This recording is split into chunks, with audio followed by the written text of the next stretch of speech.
Virginie Girand incarne une figure singulière dans le paysage intellectuel français. Historienne passionnée, elle a su allier rigueur académique et vulgarisation, rendant l'histoire des femmes et de la sexualité accessible à un large public. De ses études à la Sorbonne et ses interventions médiatiques, en passant par ses ouvrages et conférences, son parcours est celui d'une femme déterminée à redonner voix aux oubliés de l'histoire. Dans cette vidéo, nous vous proposons de découvrir l'itinéraire fascinant de Virginie Girand, une historienne qui éclaire les zones d'ombre du passé pour mieux comprendre notre présent. Une formation académique solide. Virginie Girand voit le jour le 22 septembre 1983 à Rieux-la-Pape, dans la banlieue lyonnaise. Après des études secondaires au lycée Albert Camus, elle entame des études de droit, avant de se réorienter vers l'histoire à la fin de sa première année. Elle poursuit ses études à l'université Jean Moulin Lyon 3, puis à l'université Paris 4, la Sorbonne. En 2011, elle soutient une thèse de doctorat intitulée « L'érotisme féminin à Rome, dans le Latium et en Campanie, sous les Julieux-Claudiens et les Flaviens, recherche d'histoire sociale », sous la direction de Yann Le Bohec et de Gilles Sauron.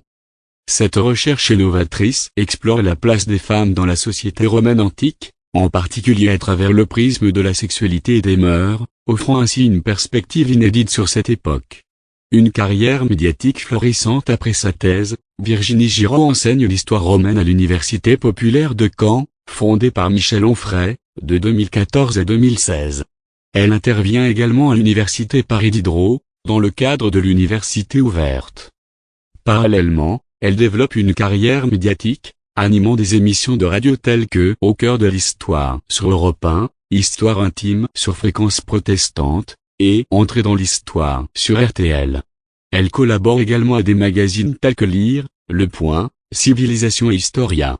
Sa capacité à rendre l'histoire accessible et captivante lui vaut une reconnaissance croissante auprès du grand public.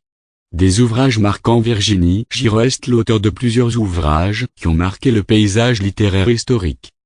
Parmi ses publications, on peut citer Les femmes et le sexe dans la Rome antique, Agrippine, Sexe, crime et pouvoir dans la Rome impériale, Théodora, prostituée impératrice de Byzance, La véritable histoire des 12 Césars, Les ambitieuses, 40 femmes qui ont marqué l'histoire. Au cœur de l'histoire antique, ces ouvrages témoignent de son engagement à mettre en lumière des figures féminines souvent ignorées ou mal comprises, tout en offrant une analyse approfondie des sociétés antiques. Une voix engagée pour l'émancipation féminine. Dans ses interventions, Virginie Girand n'hésite pas à établir des parallèles entre l'Antiquité et notre époque, notamment sur la question de l'émancipation des femmes. Elle met en garde contre les menaces que peut représenter le retour du religieux dans l'espace public pour les droits des femmes, tout en restant optimiste sur l'évolution de la société. Elle incarne ainsi une nouvelle génération d'historiens, capable de conjuguer expertise académique et vulgarisation grand public.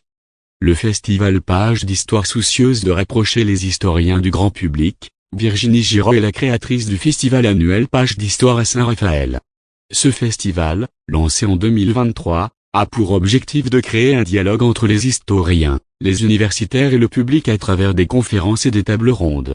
La première édition, en 2023, porta sur la thématique « Écrire l'histoire de France », tandis que la deuxième édition, en 2024, a exploré le thème « Gloire et fierté française ». Ce festival témoigne de son engagement à rendre l'histoire accessible et vivante pour tous. Conclusion. Virginie Girand est une historienne dont le parcours illustre parfaitement la rencontre entre rigueur académique et passion pour la transmission du savoir.